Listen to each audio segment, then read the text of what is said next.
This is the Paul McGuire Report. I'm Paul McGuire. On today's program, we're going to analyze current events through the lens of Bible prophecy, specifically the hurricanes pummeling Texas and related areas, and now the hurricanes descending upon Florida in what could be a very, very serious impact. Depending upon which way these hurricanes go, they have the potential of causing tremendous devastation on the Florida coast and surrounding areas. The same with Texas. Now, I want to talk about that from the perspective of prophecy and America and prophecy.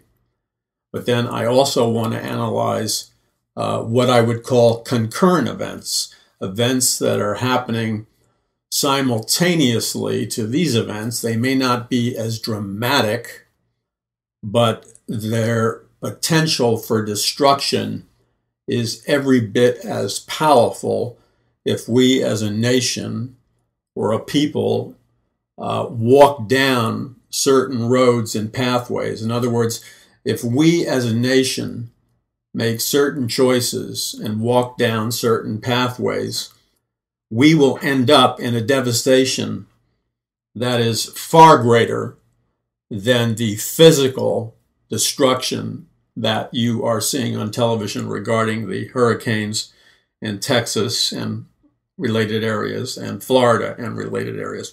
The Texas hurricanes and the Florida hurricanes are disasters, to be sure. There's no question about it. Unprecedented. But the devastation that they produce is highly dramatic and very sad and very obvious, and it's televised and people can get their heads around it. It's something tangible. They can see it. They can experience it. They can evaluate it. It's something real to them. But you see, we have storms and hurricanes that have been hitting America for decades that have caused far more destruction and upheaval, but they're not as tangible, they're not as visible. And what prompted these remarks is I'm looking at an article about the mayor of New York City, de Blasio. And according to this article on InfoWars, New York City mayor goes full commie, calls for end of private property. Bill de Blasio channels Karl Marx in a recent interview. Now, let's just look at a few of the things that the mayor of New York City has said. Now, first of all, I want to say this as somebody who travels to Manhattan on a regular basis because my family is there. I'm in New York City relatively often. I'm in Manhattan relatively often. That's where I come from. That's where my family is. That's where I go a lot of the times. And so I kind of have my, fingers on the pace of New York City. And I will say to you that I was very nervous about New York City Mayor Bill de Blasio being elected because he's just what the majority of New Yorkers want, by the way. He's exactly what the majority of people in the boroughs and people in Manhattan want. So he's got the sympathy and the backing of the super elite wealthy class, and he has the backing of the lower working class and lower middle class. And let me just read you a couple of things about what this guy stands for. By the way, in this article, there's a picture of him, and I don't know if this was, I'm assuming it's Photoshopped. I hope it's Photoshopped behind him. There's a picture of him wearing a suit and a tie, de Blasio, the mayor of New York. And there's a giant red flag behind him with a yellow hammer and sickle, which is the emblem for the communist flag in Russia. And for those of you that are members of the newer generation, like the millennials or whatever, The hammer and sickle represents the worker, or the working class, or the proletariat, in the words of Karl Marx. And the hammer and sickle represents, again, the worker. The sickle represents the hard-working, manual labor, working class farmer who's bringing in the harvest with the sickle, manual labor. And the hammer represents some kind of working class industrial work. So communism sells itself as a party, a political party, for the worker, the working class, and the middle class. That's, to use advertising terminology, that's their branding. Now, not only do they claim to represent the working class and the middle class, which Karl Marx called the proletariat, they claim to offer a radical solution to the heartache, to the unhappiness, to the pain, to the suffering, to the inequalities, to the lack of social justice that the working man or working woman experiences, no matter what race you are or ethnic group you are. If you're a working man and you're African American or white or Hispanic or from a Middle Eastern nation or whatever, the communist movement welcomes you. They welcome all those that are disenfranchised, and those numbers are increasing daily. And not only that, now here's the tricky part that you have to pay attention to, and of course there's enormous, what I'm about to say is there's enormous denial among the communists in what I'm going to say. And that is, when you read between the lines of Karl Marx, of course, was the intellectual, one of the intellectual founders of Marxism or communism, known as the Bolshevik Revolution in Russia, the Communist Revolution in Russia. And he proposed that the Communist Revolution would totally, it was necessary for the communists to totally destroy the capitalist system in Russia. In other words, Marx said, in order to have a successful communist revolution, we must totally destroy every bit and microscopic part of capitalism, of Christianity, of any institution, marriage, traditional morality, any institution that stands in the way of a full-blown communist revolution must ultimately be totally destroyed and burnt up, so we can bring in, and this is their sales pitch to the common man, and believe me, you'd be surprised how many people buy this garbage, so that we can bring in our workers' paradise, our workers' utopia. So what Karl Marx and the communists are really selling is heaven on earth, utopia, paradise, for the common man, for the working class.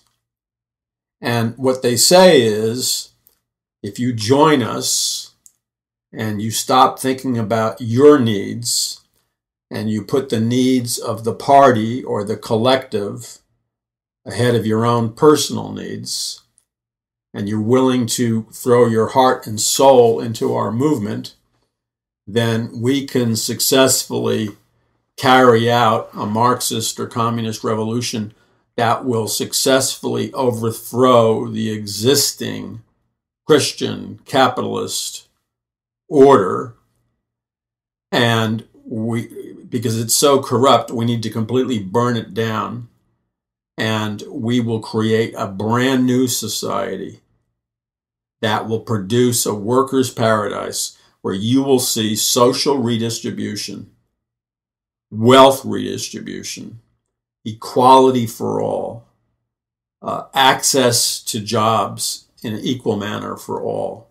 Everybody is guaranteed to make the same amount of money. So there won't be rich people and there won't be poor people. Everybody will be doing okay. You will never have to worry about all your needs being met. You will be fed, it's guaranteed. You will be the recipient of high quality medical care, free from the government.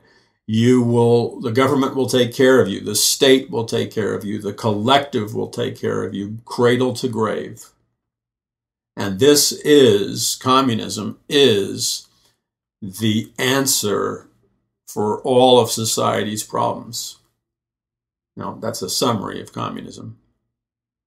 So Bill de Blasio obviously is a communist. And to what degree he's a communist, I don't know, but he's certainly very sympathetic to the core tenets of communism. And it doesn't surprise me that he would be elected as mayor of New York, because in Manhattan right now, you see, I don't mind an honest intellectual discussion where we can honestly discuss the facts. The problem with talking with communists or even zealous right-wing capitalists is that they're not honest. But let's start at the beginning here. First of all, there does exist a serious problem in Manhattan and New York City that didn't exist when I was a child there. I mean, it did exist, but it was nothing like it was today. You have to understand, if you're not from New York City, that the actual island of Manhattan, and you've seen pictures of it, it's this thin island, and all these bridges are going into it, okay? And it's just this thin island, and there's nothing but massive skyscrapers and tall buildings, and the World Trade Center, and on, Central Park, and on and on and on. It's a very spectacular piece of real estate. And it is the center of business and economic power, Wall Street, etc. It's the center of creative arts. It's the center of filmmaking. It's the center of so many powerful realms in society, literature, publishing, on and on. Many intellectuals, many of the movers and shakers of our society live either in Manhattan or they live in San Francisco or they live in Los Angeles. I mean, I know Chicago feels left out, and Chicago contributes to a degree, but the centers of power in the U.S. are basically Southern California and Manhattan and San Francisco. So here's the problem with Manhattan. All the real estate in the last 30 years or more, let's say the last 40 years, all of the real estate has been bought up by very wealthy people or people who they may be newly married, but they're dual income couples, and they're in fast-paced industries where right from the get-go they're making a lot of money. So you have the husband and the wife both earning very high paychecks, and they can afford to buy at least a small condominium or apartment or whatever. So that's on the lower end. Now, when I say the lower end of the scale, that would be upper middle class anywhere else in the country.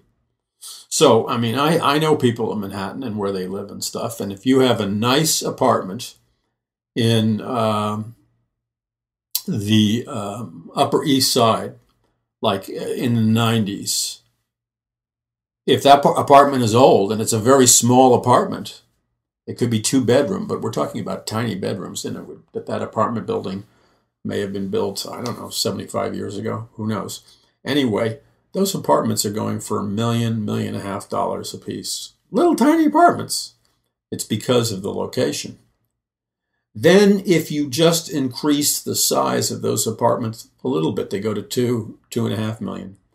Then if you have a little bit nicer apartment where you have a doorman and security and things like that, you're going into the millions for a small but nice apartment. And you might have a very nice view. You might, when I say nice view, it's unlikely that you're going to get this massive panorama view unless you spend big bucks. But you'll have an area of your apartment that will look out and you'll be able to see something spectacular. And then you have the very upper class, upper middle class, and then you have the super wealthy, and then you have the wealthiest people in the world. You have the entertainers, you have the television talk show hosts, you have the film directors, you have the new American aristocracy, and they live in literally palatial apartments in palatial buildings in Manhattan. And the average American has no idea what palaces these apartments are. I mean, the Trump Tower kind of gives you a glimpse. Now, Trump owns the tower, and he has a very palatial apartments and offices and stuff. But despite the fact that the media, which basically doesn't know what it's talking about, is criticizing Trump, he is not ostentatious in his spending. I mean, I don't know where Mick Jagger, the Rolling Stone, is living now, but I was reading an article that he has a massive apartment, as many rock stars do, and he spent a fortune building a massive swimming pool. I don't know if it was an Olympic-sized swimming pool, but it was a big swimming pool. He built it in the apartment building. So it meant he had one floor, he had to buy another floor, and possibly he owns 3 floors. I don't know, but he built this massive swimming pool right in the middle of his apartment. I'm sure it has, lounge chairs, and it looks like something from the Bahamas because the guy's a classy guy. And then you talk about, and he's very wealthy. And I've heard what Madonna, since I'm the pastor of Paradise Mountain Church International here in Southern California, I have a certain amount of people who are in the entertainment business in various capacities who attend the Paradise Mountain Church meetings, and they attend my prophecy Bible studies and our time of ministry where the Lord supernaturally touches people. So I get regular visitors or attenders from various aspects of the entertainment industry. And without giving away the name of this individual, he worked with Madonna in a number of capacities. He's a musician. And he just told me that Madonna owned like so many massive properties, mansions out on Long Island, but that she has like 2 or 3 huge palatial, like castle-like apartments in Manhattan. When I'm talking about people who own like 4 or 5 floors of the most luxurious apartment, and then just all glass wall. I mean, there's no way to describe the palatial nature. These people are living like kings and queens. And that's Madonna, and people in her league live like that.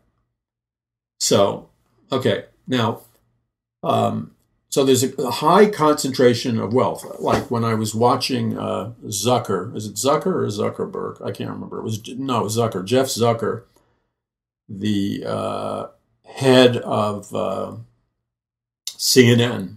Was it CNN? Yeah, I think it's CNN. Jeff Zucker is the head of CNN. And he comes out of his townhome. Now, his townhome, a townhome, for those of you that are not from New York City, it's an apartment building that's all your own. It's usually 3 or 4 or 5 stories, sometimes 6 stories. And it's sandwiched next to other townhomes. Now, these are usually in the better neighborhoods. They're classy structures. They're not, they're considered highly desirable. But I must tell you, looking at Zucker's townhome, I don't know. I'm going to guess wildly $5 million for his townhome. $6 million. That's just a wild guess. I don't know if it's accurate because I don't know exactly where it was. So anyway, he had just finished attacking Donald Trump, and he got caught, and something really blew up that made him look like an idiot on CNN.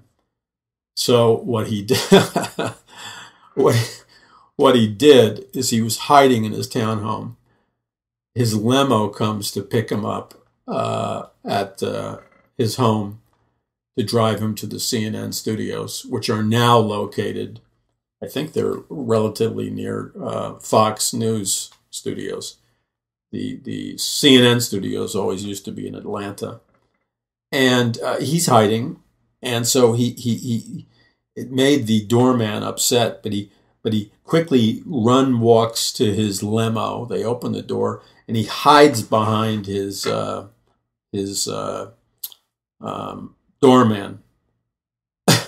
which was on camera. It looked like an incredibly cowardly act.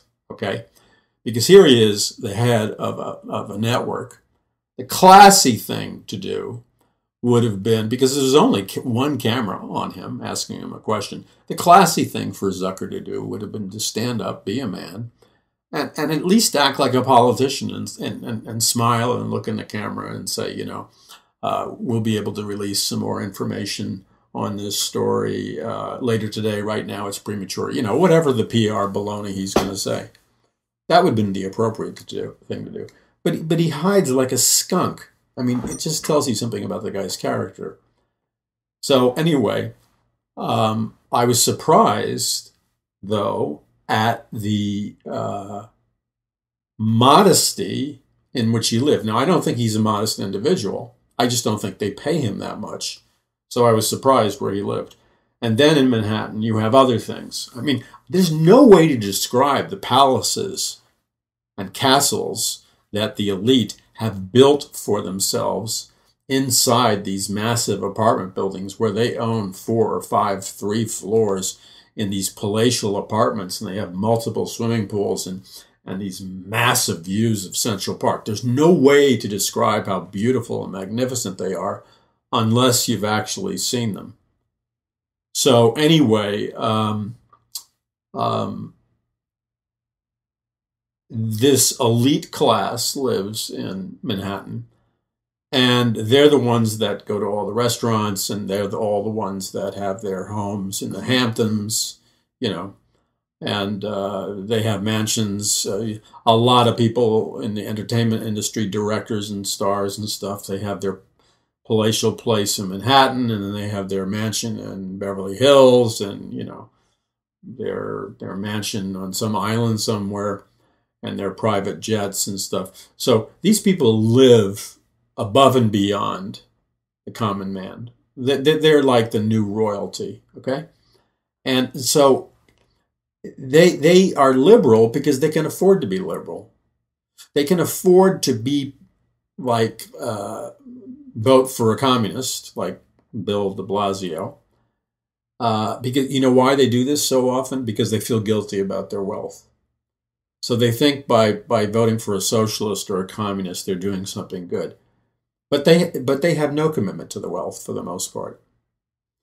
And so they allow this deterioration in political leaders to occur on a cyclical basis because de Blasio is not doing a great job running Manhattan.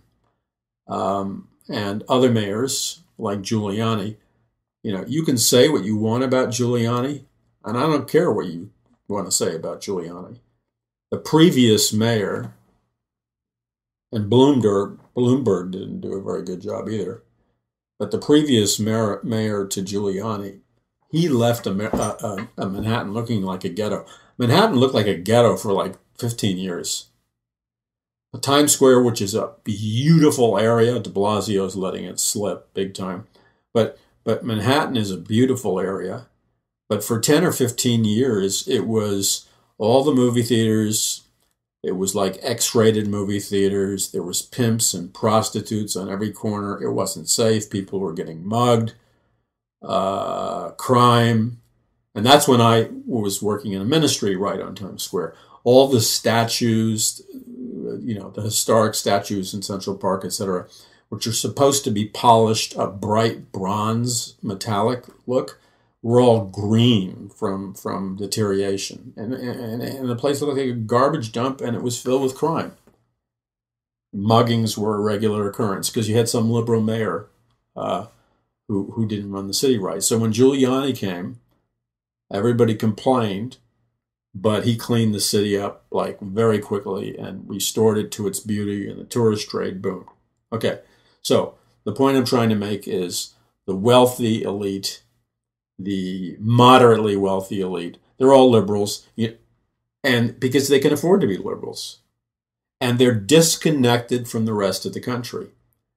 And I'm not speaking like with hostility or negativity towards them. I know these people. These people are family members of mine. They're friends of mine. I grew up in this area. I know why. I know, why they think the way they think.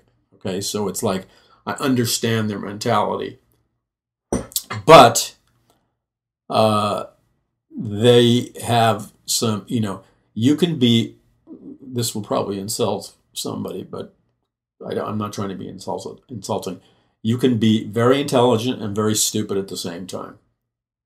So you have all these people, the millennials. I don't expect them to know better because they don't know anything about history.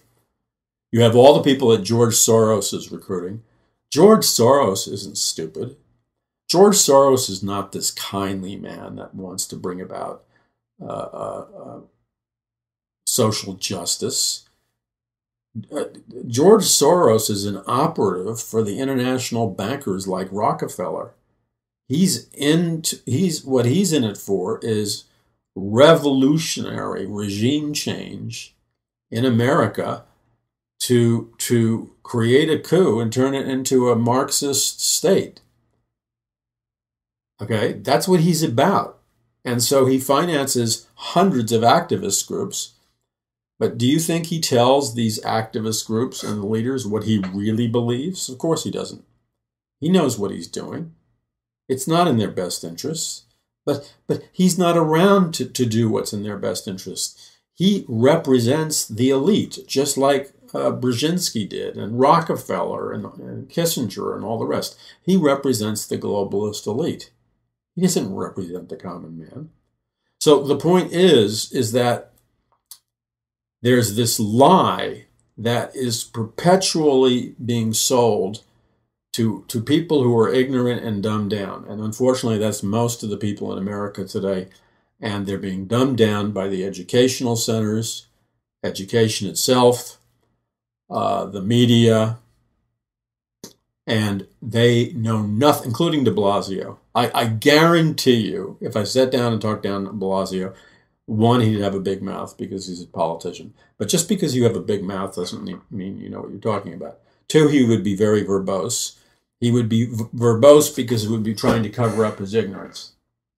But if you could actually pin him down, he doesn't know what he's talking about.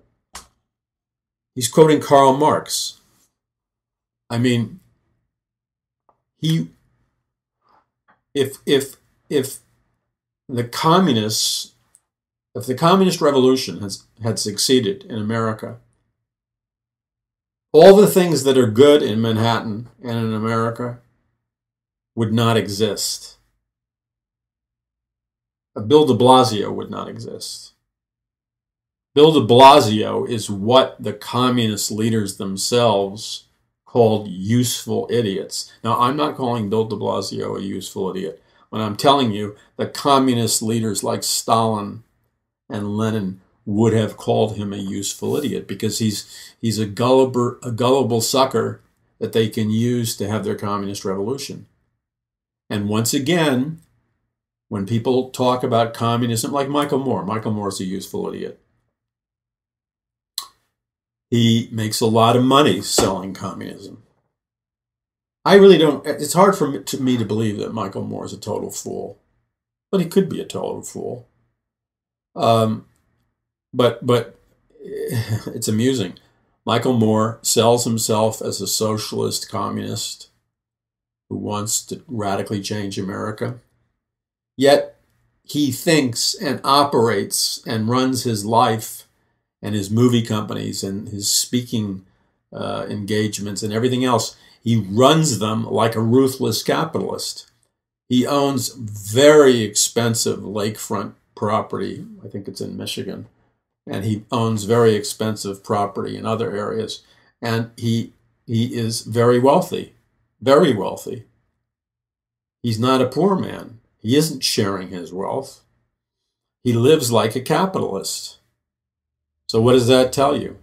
Is he really a communist or a socialist or Marxist? No, he's an opportunist. So this is what I want to point out, that all these people like de Blasio and Al Gore, and the list is endless. Like Al Gore fits into the same category. Al Gore runs around pretending that he is an activist for climate change. He's like a messiah figure, and he's going to save the environment. Okay? Now, that's okay. That's fine. This is America. So he is going to produce movies and books and lecture and be an environmental activist. And he calls his new movie on environmentalism and climate change, he calls it Salvation, with this stream of light coming down on planet Earth. So the subconscious message is that his evolutionary movement, sustainable development, Agenda 21, what he's telling you subconsciously is that's the path to your salvation. The UN and environmentalism is the path to man's salvation, which, by the way, is a heretical idea. It's also the teaching of a false prophet. See, Al Gore used to hide and pretend like he was a Christian. No, that when he first started going public with his books on evolution and global warming and stuff, he pretended to be a Christian because that helped him to get elected and stuff. But then at a certain point in his career, it became so blatantly obvious that he wasn't even remotely a Christian. I think, correct me if I'm wrong, that he basically dropped the Christian act because he's a hardcore New Age occult person. So we have these people running around selling philosophies, selling ideas to young people and dumbed down adults. They're selling them false utopias that don't work and have never worked historically. And I don't need to beat a dead horse to death anymore, but the communist revolution, everywhere it's been implemented, has always, without exception, resulted in the death of hundreds of millions of people. It has always resulted, without exception, in the imprisonment of millions upon millions of people in slave labor camps, re-education camps where they brainwash you in places like Siberia or whatever. Communist revolutions have always resulted. This is without exception. You have to understand me here. We're not talking about like, oh, there's a certain percentage of communist Marxist revolutions that have succeeded. No, we're talking about a batting average of 0. Let me say that again to your Marxist professors who I think their brains have atrophied. You know, that means like they've never thought a thought. And so if you never use your brain and you never use your the neuron pathways, and if you never activate a neuron with a microscopic burst of electricity, which is how you think, your brain atrophies. It just becomes like a piece of dead chocolate pudding that is rotting with bacteria, and you can smell the foul smell coming out of the earlobes of your Marxist professor. That's why they have this gray pallor to their faces, because they don't think. They don't think, and you know, you see, you place a spiritual judgment on yourself when you choose to live a lie. So this is the fact. When the educational system, when the media, when your Marxist professors, when the Hollywood activists who are Marxists, or when politicians, when anyone is trying to sell you how Marxism and communism and socialism is the perfect design to bring in utopia, social justice, and a better world for all, that's based on a lie. Not just a partial lie, a 100% lie. And here's the facts that we need to review together. By the way, you're listening to the Paul McGuire Report on Paul McGuire. Let's review the facts. There is not one single example of a communist state, a Marxist state, and a, let's call it a hard socialist state that has ever produced prosperity,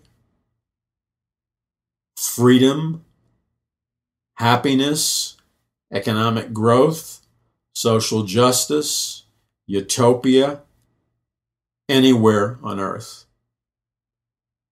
Every single one of these communist, socialist, Marxist nations have been a failure, and they've produced the opposite of utopia on earth. They have produced hell on earth. Now, the age-old excuse, it's the only excuse that the Marxists and the socialists have, and they used to tell it to me when I was a kid. They used to try to recruit me. My friend's father was an advertising man. You know that movie, episodic TV show, Mad Men? Well, that was in the time period when he was an advertising executive. Anyway, he was a nice guy, but he converted to communism, and then he tried to convert me to communism. Because I guess he thought I was, well, I was radical. I had hair down to my waist, so I guess he thought we were communist brothers. And he tried to convert me, like an evangelist. But at least he tried to convert me. I mean, no Christian tried to convert me. They just ignored me. So I give him credit for trying to convert me to be a communist. But I looked at him and I asked him, he was a pretty intelligent guy. And I just said to him, I've read a lot of the books you're suggesting. I read One-Dimensional Man by Herbert Marcuse. I've read the Communist Manifesto by Karl Marx. I had read a lot of the communist books and authors. And I said to him, the problem I have with communism and why I have never become a communist, because I was a radical. I said, the reason I never became a communist is because I can't see one single example ever in human history, not one single example of a successful communist state. And he gave me the same answer that I've heard communists and socialists and Marxists and true believers tell me all the time. He said, well, that's not true, Paul. Just look at some of the nations, and he named a bunch of the Scandinavian nations that were socialist, and he used them, as communists do, as examples of a successful communist state. Now, the husband of Jane Fonda, I forgot his name, Tom Hayden, who was a communist, he was a member of SDS, Students for a Democratic Society, a radical activist student group. He married Jane Fonda. They produced a whole bunch of films like The China Syndrome to promote communist ideology. They got a divorce. Okay? So Tom Hayden was giving me, Tom Hayden would give the same argument my friend's father did. He would talk about the success of the Scandinavian countries as being a successful communist regime. And then he would say the same thing that my father's friend did. And every communist that I met would always say the same thing. They would repeat, like they memorized it. They would say, the reason you have not seen a successful communist state in a worker's paradise is because all the communist revolutions that we're talking about, which just happened to be every communist revolution that ever happened, he said all of them were not true communist revolutions, and they didn't bring about true communist states, and that's the problem. He said they got co-opted, and they got taken over by power-mad, greedy people who turned them into dictatorships. And all the communists would echo this same sentiment. This was their big excuse why communism didn't work. And they would tell me, what we're trying to do as communists is create what's called democratic socialism, where we take the best of the governing structure of the United States, where people can vote and stuff, and we mix it with all communist principles. He said, once we have a communist revolution where we can implement democratic socialism, then we'll have the best of both worlds. We won't have all these dictators killing hundreds of millions of people and starving hundreds of millions of people. The people will be able to vote. This way, we will retain all the freedoms like we have in America: freedom of speech, freedom of the press, freedom of religion, etc., etc. And yet then we'll be able to take all the benefits of communism. Now, this is their selling point. This is what they're trying to sell me. This is their product. And so every communist and socialist radical that I talked to in a period of 5 or 6 years basically said the same thing, word for word. Okay? And the reason they said that is because they could not, because when I said to them, show me an example of one nation where communism worked, and they never could. So they knew they were boxed into a corner. So the only way they could attempt to win the argument was to point to a future utopian communist government that would mix democracy with socialism. And then they would also try to use the excuse of, well, just look at Norway and Sweden and some of those nations. They're socialist and they're very happy and they're very free. Well, that's a BS answer, because I happen to know about those nations, and every single one of those nations are not pure communist and they're not pure socialist. They were originally very prosperous capitalist nations that had a very strong capitalist work ethic and a very strong Christian belief system. And it was because of that they had ideas and ideals, and they built up their nations, and they worked hard, and nobody was lazy, and they saved, and they were prudent, and they built up a strong economy. So all these so-called examples of successful communist regimes were in reality former capitalist nations that became socialist, but the only reason that they're strong and they're prosperous is because of the capitalism that they came from. So it's a fake argument. Now, by the way, since the time they made that argument up until this present time, all of those nations have been invaded by massive numbers of migrants from militant Islamic nations. They have way too many people on welfare. They're upside down. They can't afford. They're no longer successful examples of communist socialist nations because they are going down. They're failures. Okay? They're absolute failures. So, you got to deal with the facts. So let's deal with the facts. The facts are, they've always been the same facts regarding communism. You can call it, this is why there's so many people in Hollywood who either have no brain at all, have never read a book, or are just like sheep that follow each other. This is why the millennials, the Marxist professors, the people in the media are like they're like, followers of the Jim Jones cult or the Moonies, the unification cult, a unification church under Reverend Moon. They're brainwashed because they can't see the facts screaming at them. And once again, these are the facts. Every single communist, socialist, progressive revolution or regime, without exception, has produced mass poverty, mass starvation, stripping away of all freedoms and the constitutional rights that we enjoy in America, like freedom of speech, freedom of religion, freedom of whatever. See, we're allowed to criticize our government. In these workers' paradises, if you criticize the communist government, you're sent to a mental hospital, which is a prison, or you're sent to a re-education camp, or a concentration camp, or you're killed or starved to death. They don't allow you to criticize. You're murdered. End of story. Okay? And all these communist nations take away all the freedom collectively. Communist China, North Vietnam, Russia, And by the way, Hitler was a socialist. It was the National Socialist Party.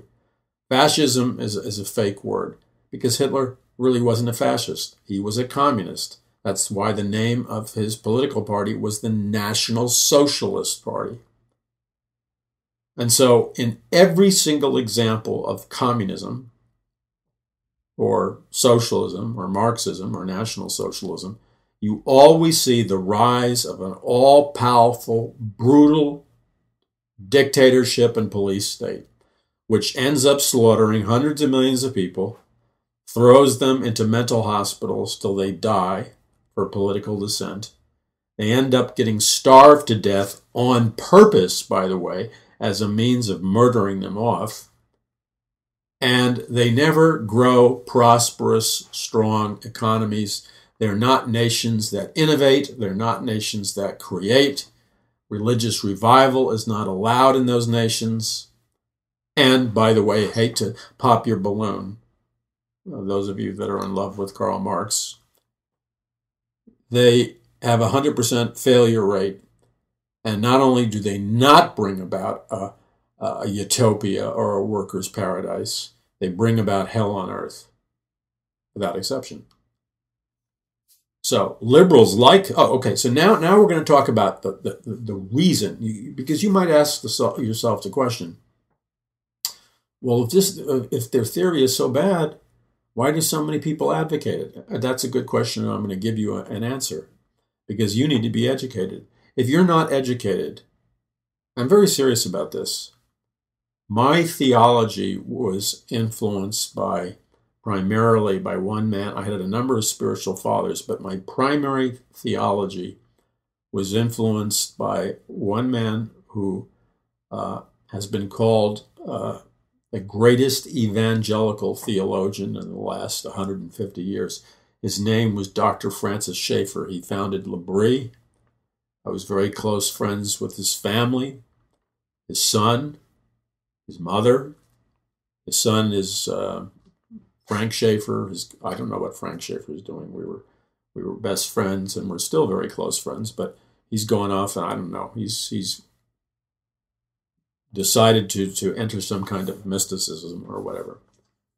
And out of respect for his friendship, I'm really not going to talk about it publicly. But his father, Dr. Francis Schaeffer, did more to influence me than any other. I could not have become a Christian if I had not read his books, because the one thing his books conveyed to me was that you could be an intelligent person and a Christian at the same time. See, I thought you could not be. It was a big stumbling block for me. I didn't want to accept Christ and Christianity because I thought you had to be a moron to be a Christian. I'm serious, though. I'm not being facetious. But after reading Dr. Francis Schaeffer's books, such as Escape from Reason, he was a brilliant man that understood culture, philosophy, science, art, film, unlike most evangelicals today who are afraid of culture and are essentially culturally illiterate. Francis Schaeffer could converse about the philosophical meanings of movies and plays and books, and he was a deep theologian, deeper than the superficial theologians that populate our cotton candy seminaries and our cotton candy Christian universities and colleges. Yeah, cotton candy, because they're fluff, they got pink dye on them, and they're sugar, and there's nothing in them. There's no nutrition, there's no spiritual meat in them. So Schaeffer was not only a brilliant man, but these are the two dynamics which made Dr. Francis Schaeffer an intellectual and spiritual powerhouse. And it's the two dimensions that are lacking in the vast majority, not all, but in the vast majority of Christian theologians today. Number one, Dr. Francis Schaeffer believed in the authority of Scripture. He believed that the Bible was the inspired and inerrant Word of God. Okay? So that gave him a tremendous amount of spiritual power because he believed that God's Word was God's Word. He believed that Christ resurrected from the dead, literally, and so on and so forth. That gave him his spiritual power. But what gave him his effectiveness is he was able to analyze and talk about and critique culture, theology, film, politics. He was able to apply the truth of Scripture to every area of life. And that's why he was invited to the White House constantly. And he was invited by some of the greatest and most well-known politicians and thinkers and philosophers and scientists and Nobel Prize winners and so many people. They wanted to hear from him. Timothy Leary, the LSD prophet, Harvard professor, when he escaped from a prison in Algiers through the help of the Black Panthers, he ended up living in a Swiss chalet just a couple of blocks up the road from where Dr. Francis Schaeffer had his chalet, where they had the L'Abri Fellowship to teach people about the Bible. And see, people like Dr. Timothy Leary would listen to him because they knew he was an intelligent, perceptive, culturally aware man. And therefore, they also knew that he was, he believed the Bible literally, but you see, they were willing to listen to his literal interpretation of the Scripture because he was intellectually disciplined. He paid the price mentally and through education. And he was, despite the fact that he was awarded, a Doctor of Divinity, etc., from various theological seminaries, his deepest understanding came from self-education. I mean, you could not get the knowledge that Dr. Francis Schaeffer got in any seminary in America. He self-educated himself by reading the books by the philosophers and the thinkers of our time. And because he was so powerful and effective, God opened the door for him to be used and influence. No, I'm not trying to be unkind about it. Now, what I'm about to say, some of you probably have your feelings hurt. I'm not talking about you, by the way. But you might have your feelings hurt because I'm not going to name their names, but it's going to end up sounding critical of people that you may like and respect. So I'm doing my best. I don't want to hurt your feelings. I'm certainly not insulting you, but it has to be addressed. There are many notable exceptions. Okay? Let's start with that. Number two is, though, I would say the stereotypical evangelical leader, evangelical pastor, evangelical professor of theology, and evangelical leader in America today. There are many exceptions, but the stereotypical one is an intellectual lightweight, is not taken seriously by the smart people in our culture, the movers and shakers. And they're not taken seriously not because these people are rejecting Jesus Christ. They're not taken seriously because they're lazy and they're uneducated and they don't know what they're talking about. That's why. And they come up with superficial answers. They have a superficial understanding of the Bible. And they have not paid the price, as the Bible commands us to be deep thinkers in Christ. They've said that they're intellectually lazy. And yet, here's the irony. And again, I'm not picking on people, okay? So don't email me in tears. I'm not picking on anybody. We have so many people raised up in America as Christian leaders who are speaking to millions of people. Not all of them. There are many exceptions. But we have so many that are raised up speaking to millions of people who are Christian leaders, but nobody respects them. They're kind of the laughing stock They're considered fools. Those aren't my words. It's the culture's words. They're kind of considered idiots or clowns. And it's not because these people are rejecting Jesus or rejecting the God of the Bible. What they're rejecting is this superficial cotton candy religion of Christianity that has nothing to do with the Bible. Now, I'm specifically not going to name the name of this guy, so please don't. If you figure out who it is, don't email me, because I'm not just trying to pick on this individual or his wife. You would know who he is. He's probably one of the most famous Christian pastors and leaders in the United States, which means a teacher is judged to a greater standard, which means he has an obligation to have paid the price, studied the word, studied how to communicate. He is obligated before the Lord because of his position that the Lord has granted him to know his stuff and to do his homework, okay? So he recently got into trouble. I'm not trying to give him away.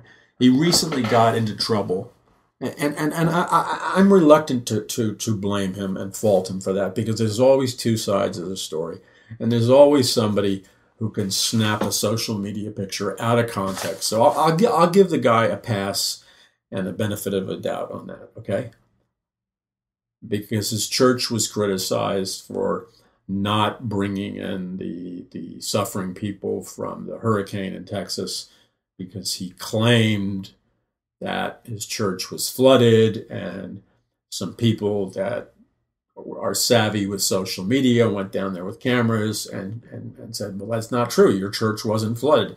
And what you could see on the social media was, yeah, it's not flooded. Okay? Now, I'll give him the benefit of the doubt because I wasn't there. I don't know the agenda times or what he was told by his staff. I don't know any of that, so I'm going to give him the benefit of the doubt. But the problem is, you see, I keep ending up, and I'm not his judge, by the way, so I'm not his God. But I find myself continually having to justify in my mind his decisions, his statements, which first of all, I don't even relate to the guy to begin with. It's not that I dislike him. It's just that I do not feel that the Christianity he's presenting to the American public is an authentic Christianity. It's like the equivalent of Kool-Aid Christianity. Yeah, it attracts a big crowd, but it doesn't make any changes. All right, but I'm really not here to criticize him.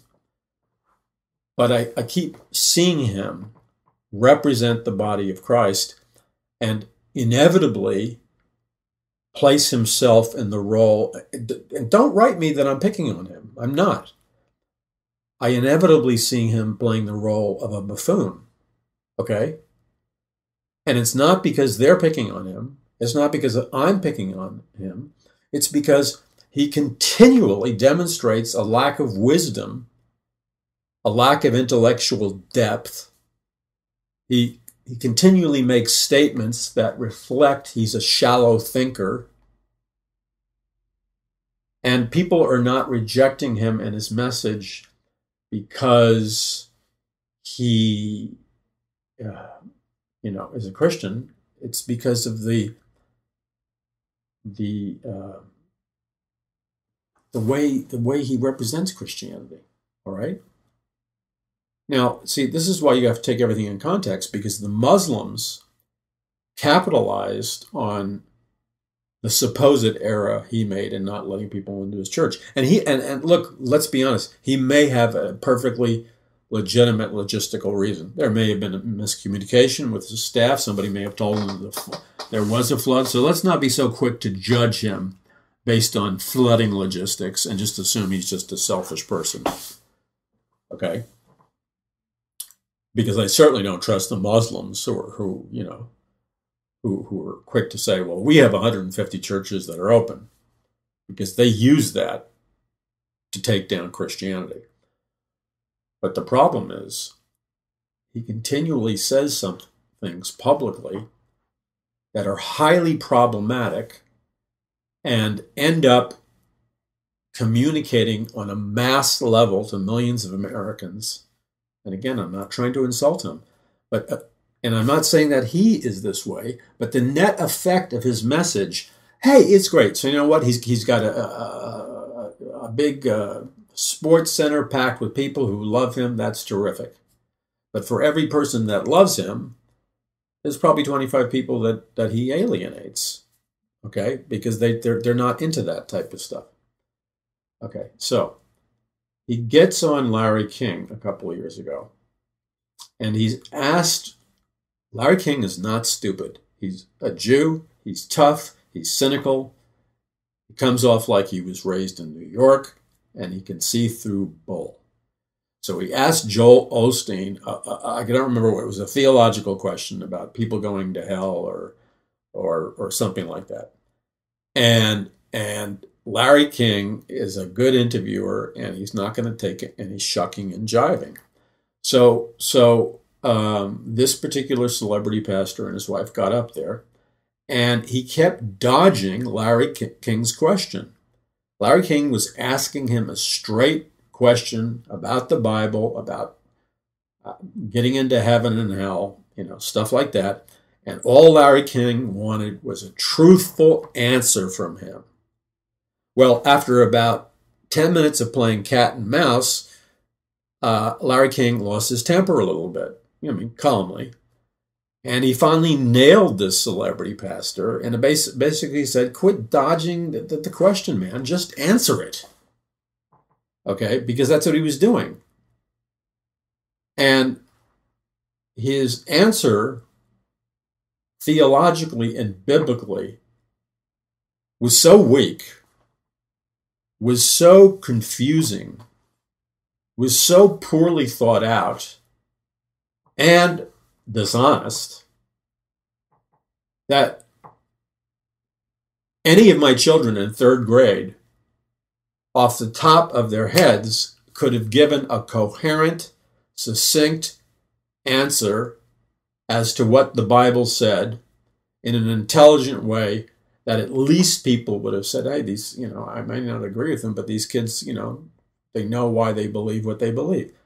He was incapable of that. For two reasons. He wasn't willing to be honest. That was his big problem. That's why he had to shuck and jive for 10 minutes till Larry King pinned him down. He wasn't willing to be dishonest. He wasn't willing to be honest. And he had spent no time, obviously, developing his biblical skills to number one, answer the basic, most simple questions of the Bible, and train yourself, since you're the most powerful celebrity pastor in America, okay, you're supposed to step up to the plate and, not give the little cutesy pie look with you and your wife, because, the little cutesy pie look with you and your wife may play really well in Texas with your congregation because they may think you're cute. But let me tell you something, man, it doesn't fly anywhere else. They think you're like, what is this, Jim and Tammy Baker Part 2? They've been reincarnated. So he couldn't answer a straightforward question about heaven and hell or any other question. These were simple, honest questions that Larry King, he couldn't answer them. Actually, he could answer them. He didn't want to answer them. And he probably caused more people to stumble and disrespect Christ. And I've seen him do this repetitively. So we have a problem here. I don't think I'm being judgmental. I think I'm perceiving him exactly like Larry King perceives him. A lack of transparency, a lack of truthfulness, and a lack of integrity. I know how difficult it can be to be on a national talk show. I've been on many talk shows as big as Larry King, okay? No big deal. And I've been asked really tough questions. Man up and deal with it. Because his answers were so convoluted, and they were completely non-biblical. Now, the other thing was, he does an interview And this is not all about picking on him, because there's a whole bunch of Christian ministers in America that are doing this, and they are causing people to hate Christ, to believe all Christians are phonies and frauds and hypocrites. The same pastor that we're just talking about, I knew he lived in a mansion, but I never saw the mansion. But, you know, okay, fine. He's making a lot of money, whatever. He lives in a nice house. I'm not going to lose any sleep over it, all right? But I just happened to be looking up this hurricane thing because I was curious. I was saying to myself, if he was a strategic thinker, it would be obvious to him and his staff that the next question that they're going to ask him is, okay, if your house is dry and it's safe, why don't you bring in a whole bunch of people to stay with you in your mansion until they get their homes back? Because that's what the media is going to ask. Of course they're going to ask that. You can predict it. So I looked up a photograph of his mansion. Okay, it was a big mansion. Bigger than Tom Cruise's mansion. Bigger than most celebrities' mansions. Which I thought was odd because, okay, you got a mansion. Okay, there's not that. I'm not going to die over that. But I mean, it becomes an obscenity when it's bigger than the biggest superstars in Hollywood. But then I saw the picture of the front of the mansion, and it was an obscenity. It was like the palace of a god or the king of some big European nation. And then my mind reflected back to something that I noticed because I used to be, well, I still am a filmmaker, but I just finished producing a number of science fiction feature films. So, you know, I'm better than average sophisticated about camera angles, lighting, and why they set up shots or why they have you sit here or there during television interviews, but because I've been interviewed thousands of times. So I noticed that he has it's a big network television program. Oh, it's Oprah's program. And so Oprah comes over to his house to interview him. Now, what I notice about this interview is that Oprah comes through the front door of his mansion. And I'm paying very close attention because I'm looking at the camera angles and the lighting.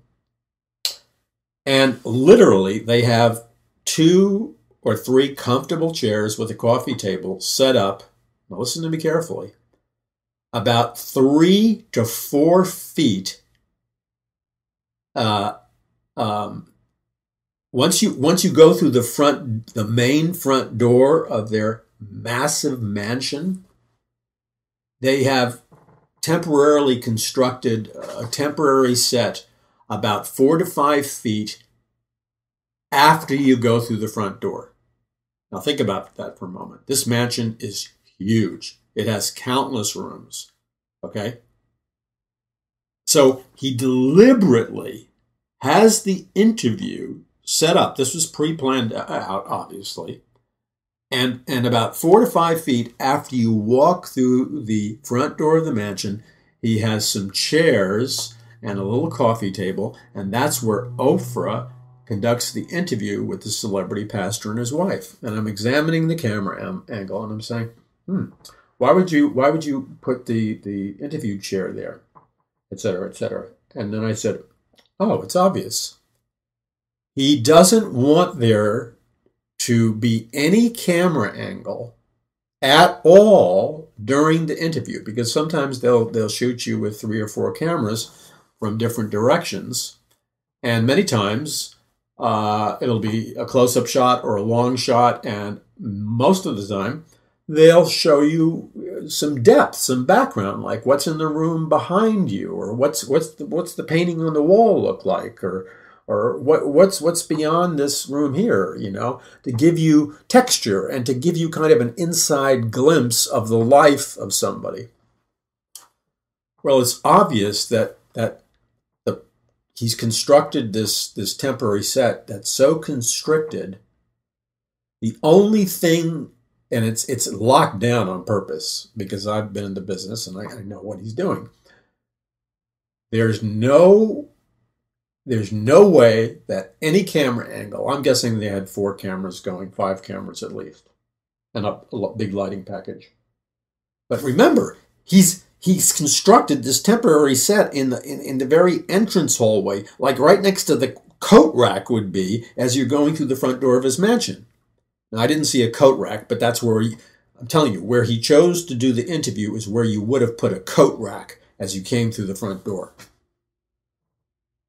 And I said, oh, this is interesting, because there's a tiny window in this little, it's not even a room, it's not even an entrance room, it's like the size of a space where you have the doormat in the interior of the house. And there's this little tiny window, and that was chosen because it doesn't show you anything, it just shows you light. You can't really you can't see what's through the window. And any way you look at the camera, you can't see what his house really looks like. It's obvious that this is being shot in the very 5 feet into the hallway, but the hallway obviously travels down a long path, and it spills off into multiple rooms, like any other mansion. But every camera angle hides any possibility of the viewer seeing anything remote that shows you what the interior of his house is. So you have no glimpse of the living room, no glimpse of carpets, no glimpse of a dining room, no glimpse of a waiting room, no glimpse of how long the hallway is in the front door, no glimpse of artwork or statues or a palatial staircase, which I'm sure there was at the end of this hallway. It's like listen to me, it's like you shot the interview in an elevator, okay, on purpose. So any way the cameras are bouncing, you are seeing nothing. And I said to myself, see, because it draws attention, because it's conspicuous. A normal shot would reveal something. That's what would be a normal shot. But when you bend over backwards, go into somersaults to conceal everything, that telegraphs to people that you're up to something. Because a normal camera angles would have shown something. The fact that you have sanitized it and you're showing nothing means what he was doing. It was obvious. And I'm not judging him and saying this. It's obvious.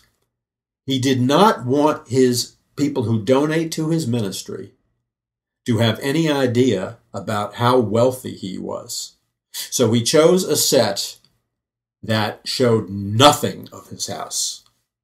See, usually in a lot of these shows, the guy walks around the house and the camera crew follows him. And I've seen a bunch of Oprah shows with rock stars and stuff, and she follows them around the grounds of their house, and they walk through the house, and the rock star talks and points to his albums. It's a very relaxed atmosphere, and you get to see the inside world of the rock star. But here, this pastor's hiding everything. So I said to my wife who was watching, I said, this is very suspicious. I said, it's like he's hiding absolutely everything, which he was. But then a camera pans just for a second or two across that small window I'm talking about. It's not even really a window. It's like a hallway window, just for the purpose of lighting. And then I had never seen a picture of his mansion. Okay, so I did. So all I knew, I was inside the stupid hallway, and the camera pans the hallway, small window, and just for a second or two, I happened to notice that the property he's on is very, very large. He's on the property of a massive estate. Just in a 2-second accidental glimpse of the camera hitting that window. And then way, way, way, way far away, I could see another building which was part of his mansion. But I guess they thought nobody would put two and two together, and I noticed that, gee, the grounds of his mansion, it obviously wasn't a mile long, but it looked like it was a mile long. And then there's another part of this castle, and you can see this palatial castle-like building, And I said, my God, that's what this is all about. He's hiding. He doesn't want his donors to know the real standard of living that he lives at. He doesn't want them to know how wealthy he really is, because then they'd stop donating. And all of that is trickery. And all of that is being fraudulent and dishonest. Because if you have to go out of your way, and he did, don't tell me I'm judging him. I was in the film business. He did go out of his way to hide it. And he goes out of his way to hide the mansion today. And then I saw just the other day the picture of the mansion. This thing is huge. You've seen pictures of Tom Cruise's mansion. Well, let's call Tom Cruise's mansion humble. Okay, this is not about picking on him. This is about the fact that we have a major storm ripping through Florida, major storms ripping through Texas, and one of the primary couple for evangelical Christians, and there are others in their ilk, I gave him the benefit of the doubt of not inviting the homeless into his mansion because it could have been a logistical problem. But at a certain point, you know, I'm not going to defend the guy. It's not my job to defend the guy. I'm not going to go out of my way to attack the guy, but he's presenting a dishonest portrayal of Christianity because he's preaching a health and wealth gospel. But the problem with preaching a health and wealth gospel is it always ends up being a pyramid scheme to generate money for the preacher. So he doesn't live just in a mansion. He lives in a palatial mansion. And he obviously must know what he's doing would not sit well with a lot of the people who write out donation checks with him because he really went out of his way to hide it. And I think that is, you see, we're dealing with two forces here. We're dealing with this lie of communism,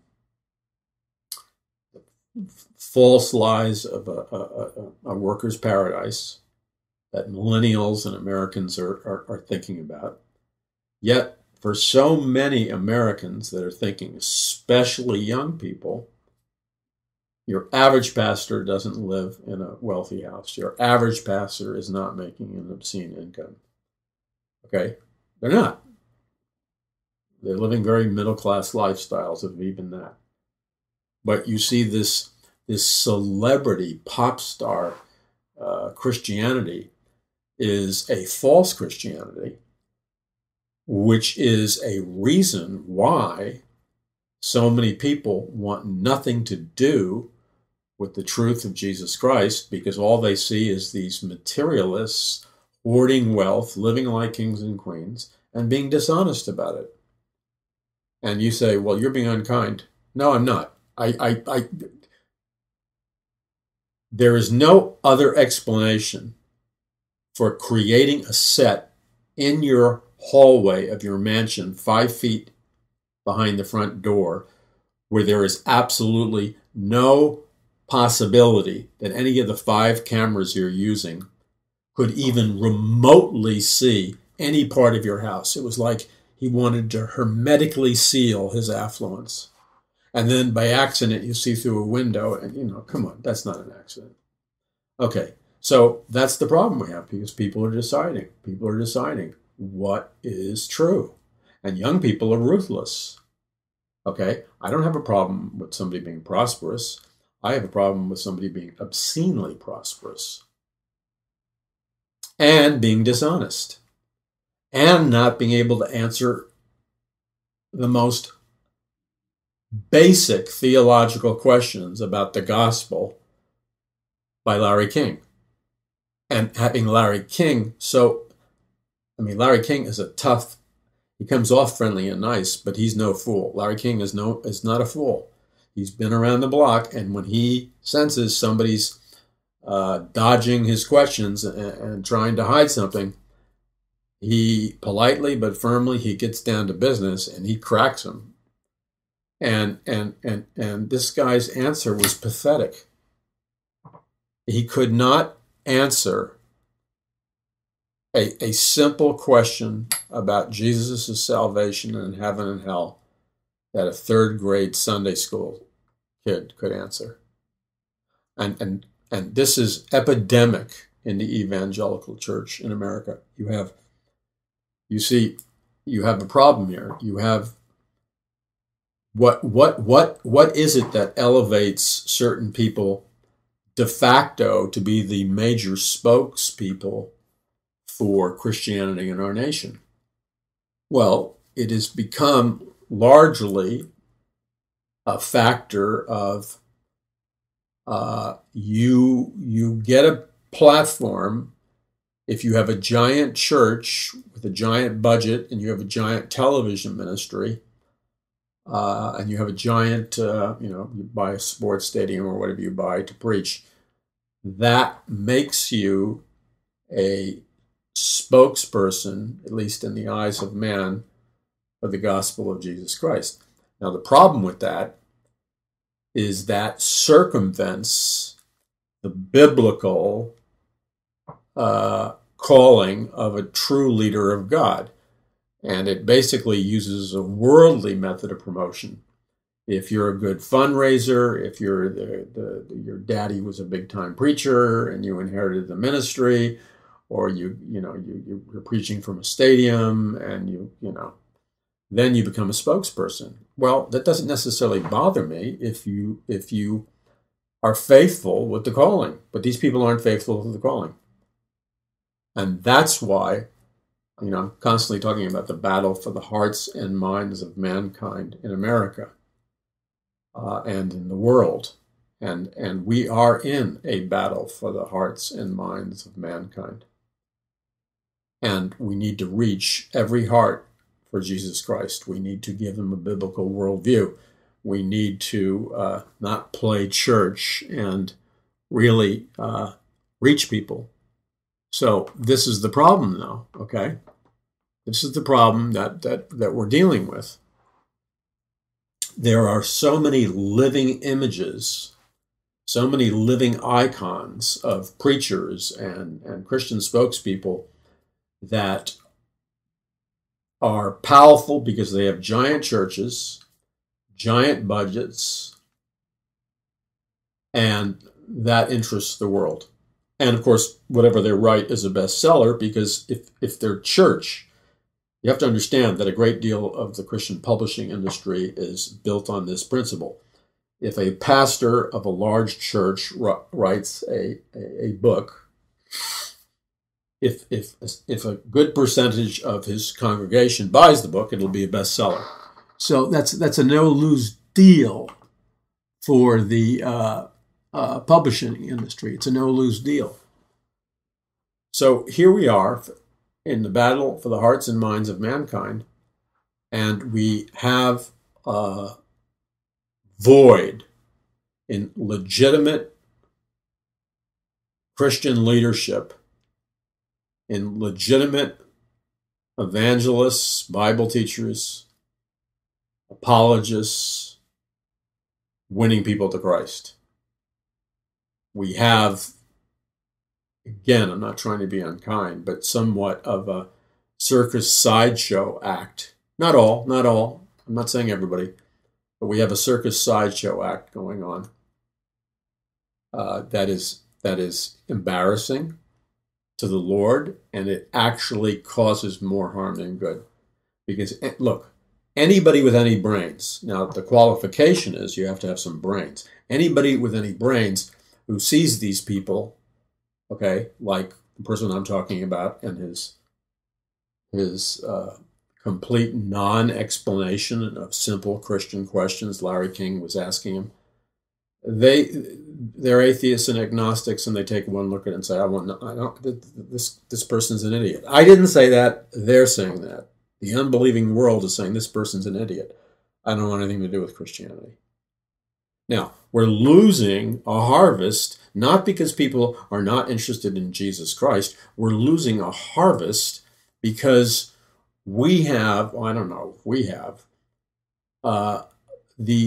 most superficial people who should really be television game show hosts are the spokespeople for Christianity. You know, I think if the guy was a television game show host, he'd be great, as with a number of other large ministries, because that's what they're qualified to do, be a game show host. But they have no ability to communicate intelligently, coherently to anybody who, I mean, I'm struggling for words because, again, I'm trying not to be unkind, but do you have any idea how many people these people are alienating and pushing away from Jesus Christ? This is not a small issue. They're like a wrecking ball. I don't care how cute they look. So that's the problem we have. We're in the battle for the hearts and minds of mankind.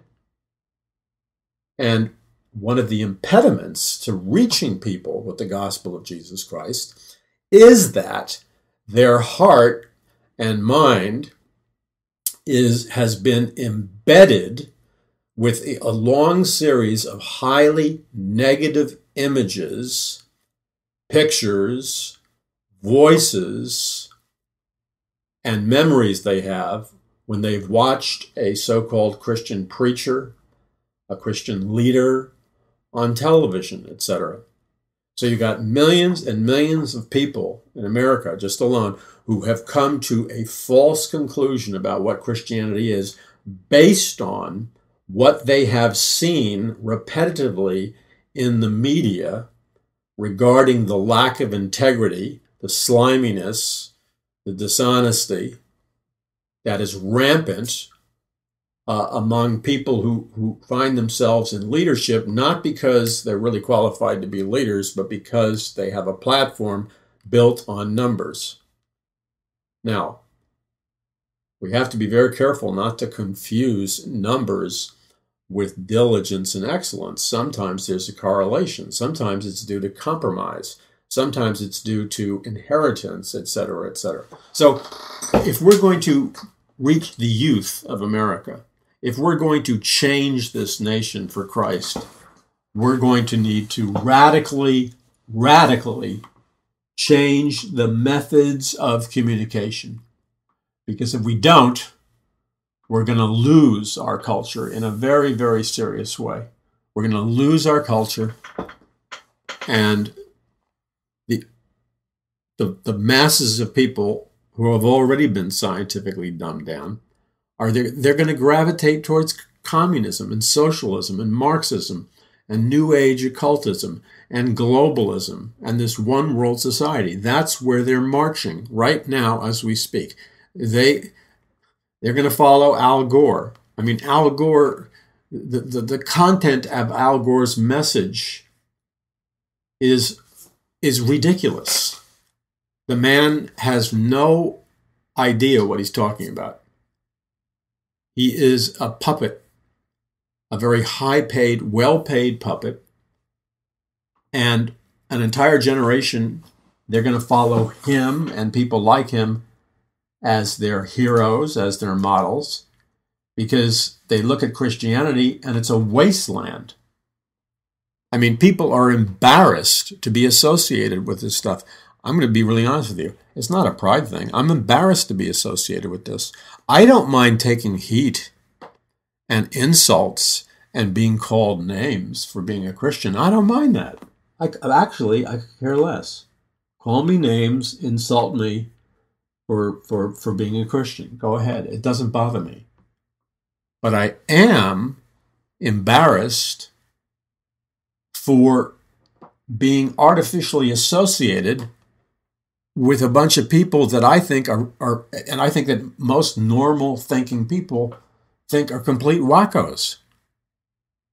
I don't belong to that group. Okay, that is not a group that I belong to. It's not a pride thing. I have no respect for people who won't use their heads and minds and are going to be that slimy and exploitive. We're walking two different paths. Okay?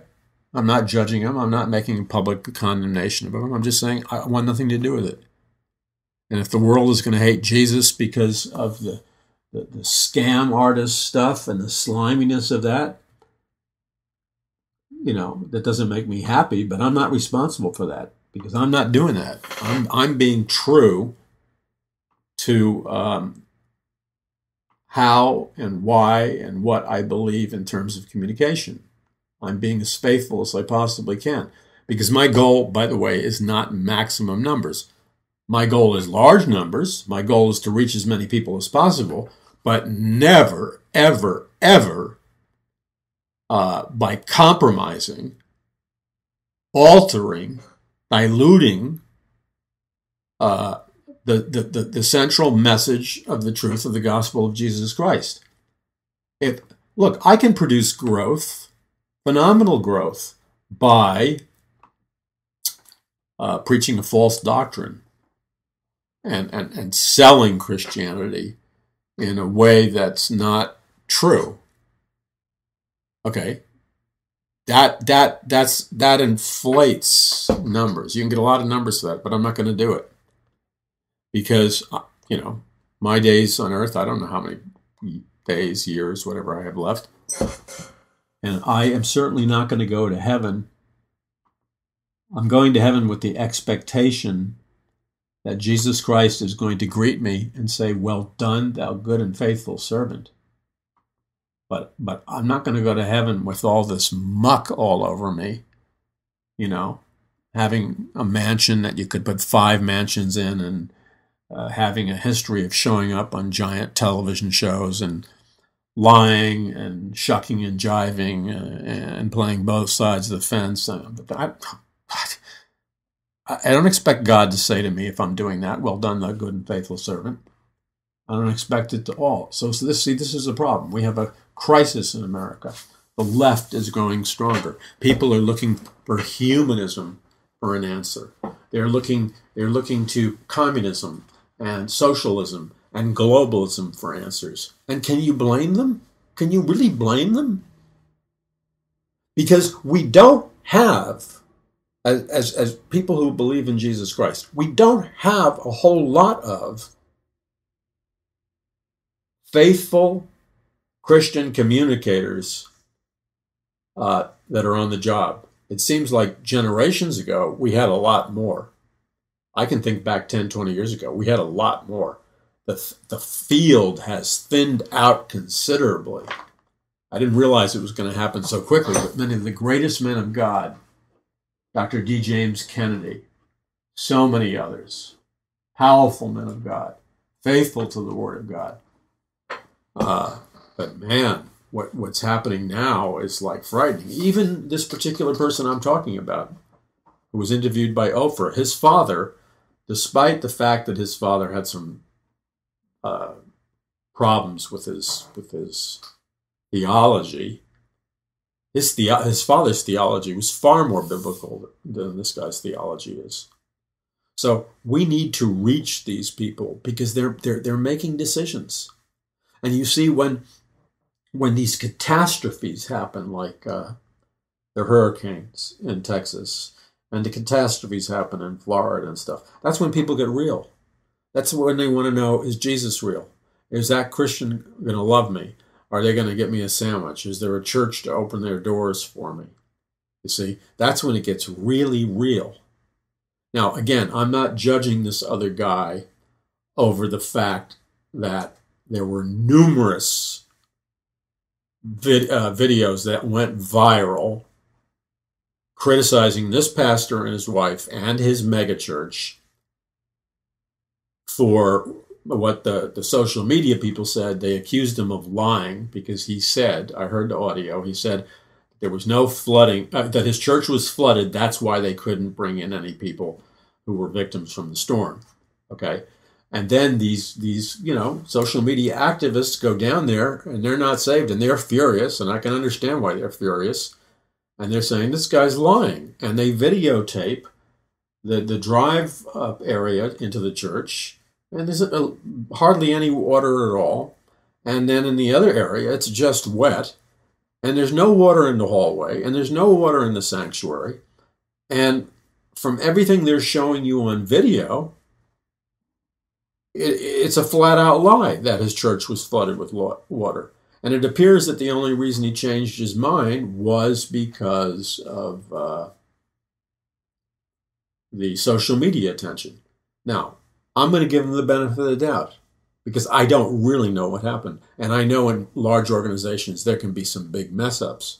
He could be talking to his manager, who's talking to his assistant manager, and somehow the story gets messed up, and somehow he's told, like, the flood waters are pouring in, we got sandbags and cones, it's not safe, so let's not hang the guy unless we have all the facts, okay? I think we should give him the benefit of the doubt. But the fact remains that the American public did not give him the benefit of the doubt. And how it was handled subsequently, and the videos that were shot of his church being dry and him making public excuses that he couldn't help any of the hurricane victims because his church was flooded.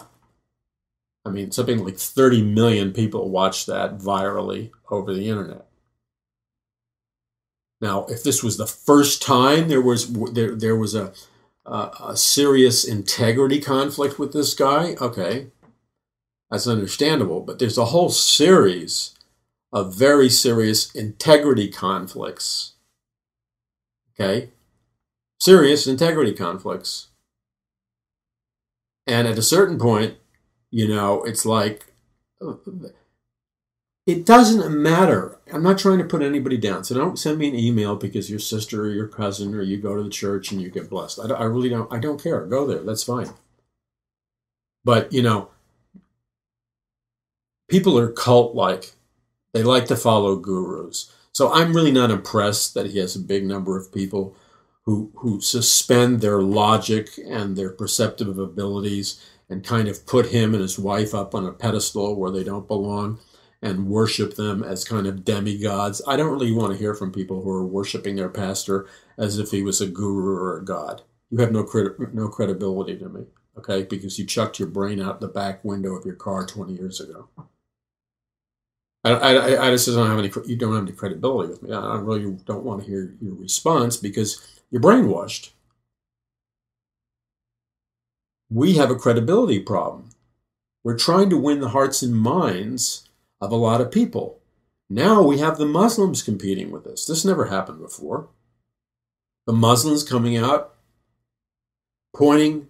We don't know if the failure on his part was legitimate about the flooding of his church, but the Muslims jumped on it and said, we have 150 mosques open in that area. If you're a flood victim, come to us and we'll take care of you. Well, let me tell you something. That speaks volumes.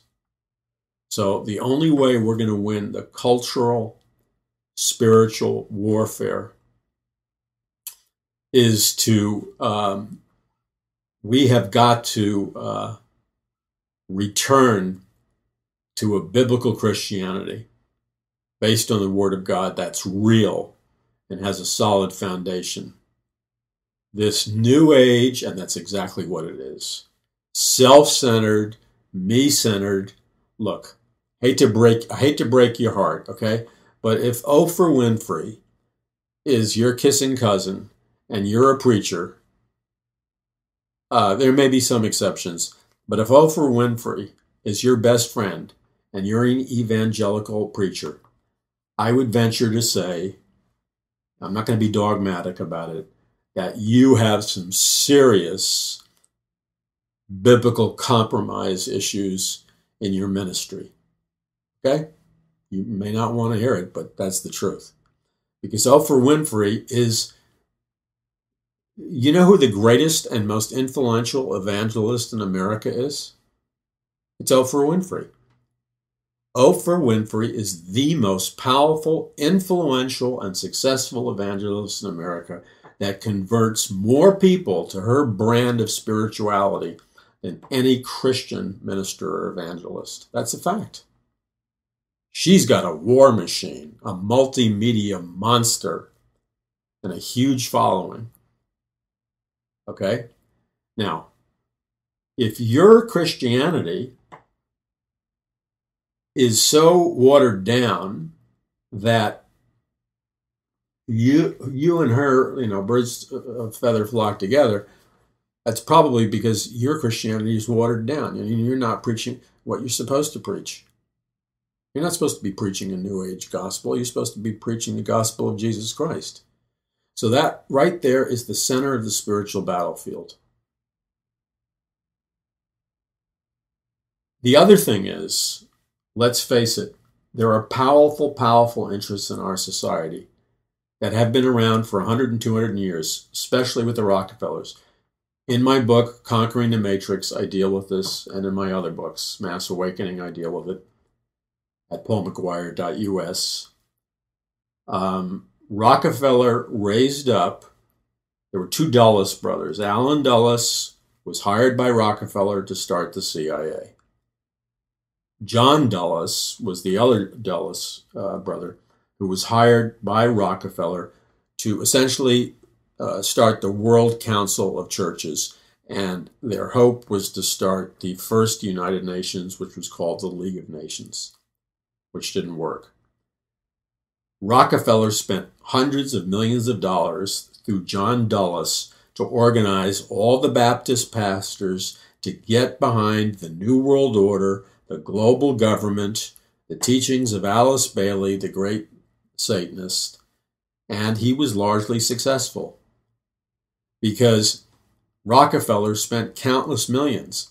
I have quotes in my books like A Prophecy of the Future of America, The Day the Dollar Died, Mass Awakening, and my other books. I have the exact quotes from these Baptist pastors, a man named Samuel Zatin, big Baptist, who wrote a book on the New World Order. And there were many books written by Baptist pastors on the New World Order because Rockefeller wanted to enlist the Baptists and the evangelical leaders to join with him on his New World Order plan. By the way, the purpose of the Council on Foreign Relations, which I explain in detail in my books, A Prophecy, The Future of America, Mass Awakening, the second book, A Prophecy of the Future of America, 2016-2017, the book you can pre-order, Conquering the Matrix, all available at paulmcguire.us. I talk in detail, and The Day the Dollar Died, I talk in detail about the fact that the Rockefellers financed many of these evangelical seminaries in America, planted his men as theological professors in the evangelical seminaries with the intention of moving Christians through the educational process into more of a New Age, humanistic style of Christianity. And he's been largely successful. I'm not going to name the names of the seminaries right now, but they're some of the biggest Christian seminaries there in existence. And I can tell you from memory right now, jot and tittle, the names of professors. I'll give you one. Just give you one. It's in the book, my new book that you can pre-order, Conquering the Matrix, because I'm trying to expose this matrix so that you can be free and so we can have revival. Because we can't have revival if God's people are locked into a Luciferian matrix, and right now they are. There was a famous theologian named Dr. Paul Tillich. He died, I believe, in 1965. He was born in, I think, 1835. Paul Tillich wrote 3 volumes on systematic theology. Paul Tillich also attended the Frankfurt School, the Marxist professors who were deconstructing the Bible. Paul Tillich also attended the Leipzig School, which also was into deconstructing the Bible. And Paul Tillich teamed up with Gregory Bateson and Aldous Huxley, who were using scientific mind control and LSD to change America from being a Christian nation into a New Age occultic nation. So Paul Tillich and other theologians, and he was a Harvard theological professor, influenced, and his curriculum and his books on systematic theology were used and taught and his papers and others by people like Professor Karl Barth and others were used by so many big seminaries here in Southern California and across the United States. And what was the content of these theological professors? Essentially, they were pushing their students, the pastors, and their schools away from the authority of Scripture and the lordship of Jesus Christ, and they were pushing them into a system of humanism and humanistic philosophy where Jesus was just one enlightened man among many. And that was the beginning of the slaughter, the mass slaughter of God's sheep in the seminaries and the churches of America.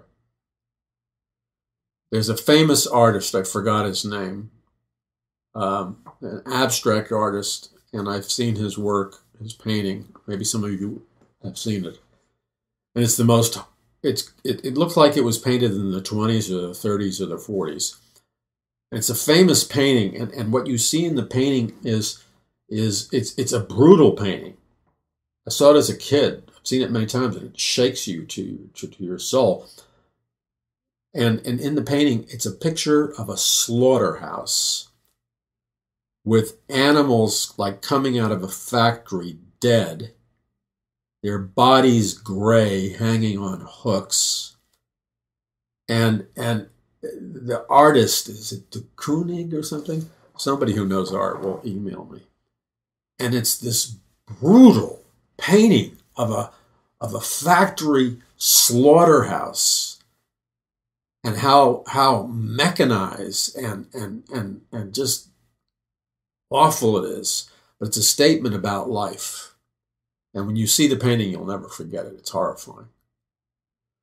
When I contemplate and when I think of what the seminaries in America and some of the Christian leaders in America have done in terms of opening the doors of their churches and their seminaries to the heresy and apostasy of theological professors like Dr. Paul Tillich and Karl Barth and so many others, it resulted in millions of people rejecting Christ as their Lord and Savior. Their spiritual errors resulted in millions of people of walking away from Christ and rejecting Christ and neutering pastors so they have no spiritual power. They have no real belief in God. That's what these liberal, and they were socialist communists. Dr. Paul Tillich, the great Harvard theologian, great Harvard theologian. He was a self-admitted communist and Marxist. He was deconstructing Christianity, and the evangelical leaders loved it. Dr. Francis Schaeffer, my mentor, criticized him, took him to task, exposed him for the fraud that he was, and Schaeffer exposed so many others as the frauds that they were, because Schaeffer loved the Word of God and loved Jesus Christ, and for that reason, he's not very popular today among the seminaries. They would rather hear from Tillich and Karl Barth. Whenever I think of certain church movements in America and certain seminaries, well-known seminaries, respected seminaries, mega pastors and stuff, I can never forget that painting of animals being hung by hooks in a slaughterhouse. And it was the most painful, gripping, and disturbing painting I think I've ever seen. And every time I think of what has happened to the Church of Jesus Christ in America theologically by allowing apostate professors into the inner sanctums of the Christian leadership, I think of that painting. I think of that slaughterhouse of animals from a secular atheist painter who captured the brutality and dehumanization that man was capable of. But I see that brutality among those that would say that they're Christian leaders and ministers and seminarians. I don't have anything more to say. if I really allowed myself to at this moment, if I really indulged my emotions, I'd break down in tears. Yeah, I'd break down in tears. I'm not going to allow myself to do that. But if I really allowed myself to experience the brokenness and the grief and the anguish of what has happened to the body of Christ, I would be in tears right now. And I think of the hurricanes and the floods, and those are not even the most threatening storms that are facing our nation. The biggest and most brutal storms aren't rated with Category 5. So we have a chance. I'm not going to indulge myself in a morass of depression and tears. I don't have time for that. I really don't have time for that. I don't have the luxury for that. I don't have the luxury of sucking my thumb. I am focused on answering the call of God in my life. And I am devoted to this 100%. And I am committed to using technology, not big flamboyant technology. I've been around big flamboyant technology. I'm not impressed.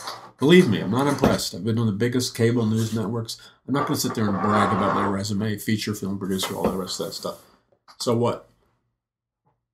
I am going to take, comparatively speaking, develop a low budget but very high quality broadcast quality studio, multiple cameras, special effects, the ability to produce video documentaries, to live stream this radio program, to live stream the Paradise Mountain Church services and the Bible studies, because we are reaching millions of people that are turned off by Christianity all across the world. We're being flocked with responses from people that are starving for God.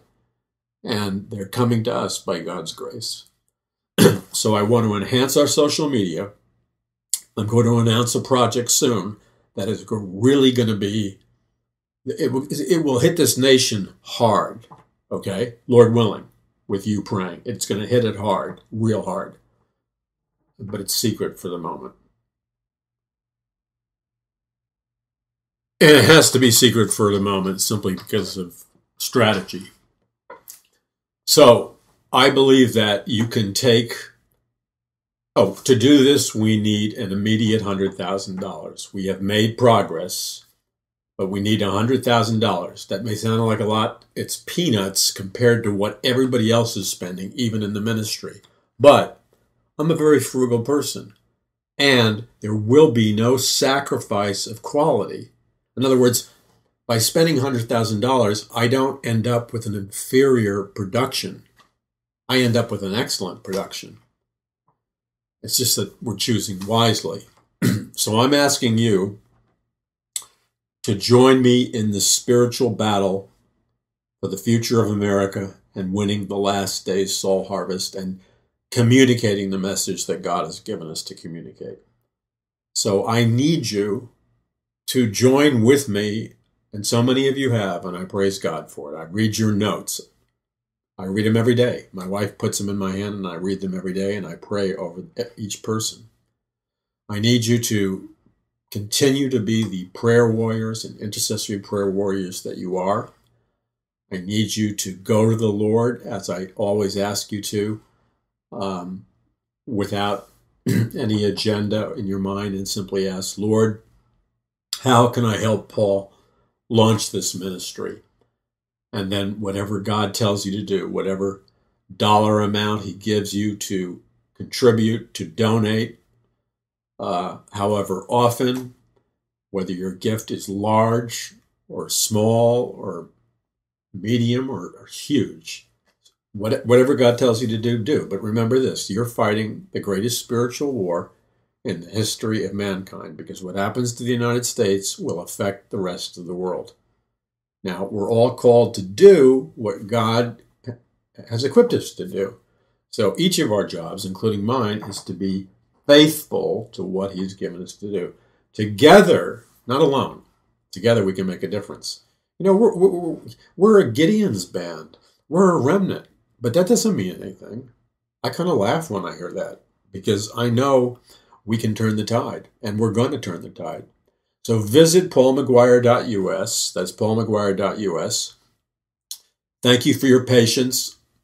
Pre-order Conquering the Matrix.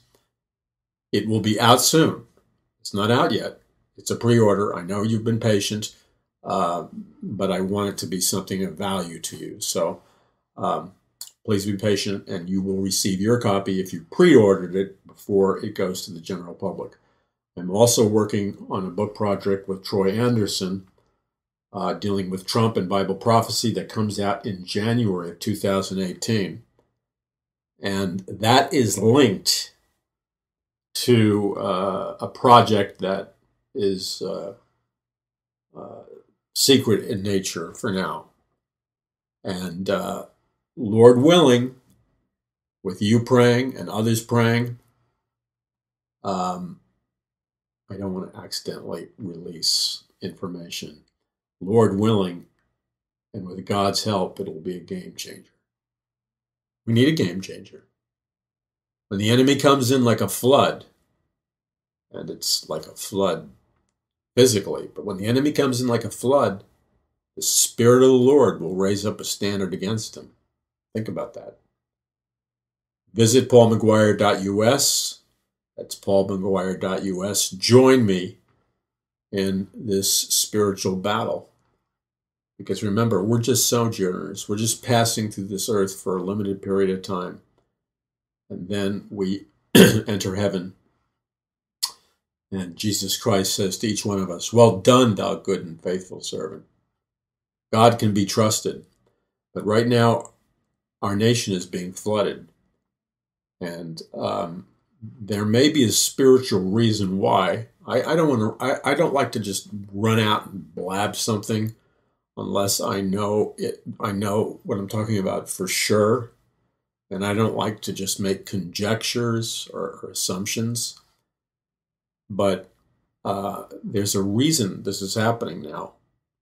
And I don't believe for a minute that the reason is God's trying to drown us, okay? Lots of people are praying for this nation. And even though we don't understand everything that's happening in the natural realm, and there are a lot of people suffering, and we need to pray for them in Florida and Texas and other areas, because it's not amusing what they're going through. I mean, they're heartbroken, and we need to lift them up in prayer. But together, this is what God is. The shofar, the trumpet of God, the prophetic trumpet of God, the shofar is blowing so loudly in this nation right now. It's deafening. The roar of the prophetic trumpets, the shofars, they're blaring so loudly that only somebody who's spiritually deaf can't hear them. And what is the responsibility of God's people when the watchman blows the watchman's trumpet? The responsibility of God's people is to raise themselves up, prepare for spiritual battle, and to hear and heed the word of the watchman so that a slaughter doesn't occur. I'm telling you, the trumpet blast is deafening. And I'm asking you to stand with this ministry, because everything we do is a trumpet. It's a trumpet blast. It's a prophetic warning for the intended purpose that God's people would not be destroyed, but they'd answer and raise themselves up. I need you to help me communicate that trumpet blast. Visit paulmcguire.us. Together we can do it. You know, trumpet blasts are not necessarily shofars. It would be a little ridiculous if I blew a shofar on the studio in California. But a trumpet blast of prophetic warning can be blown through audio, radio, television, social media.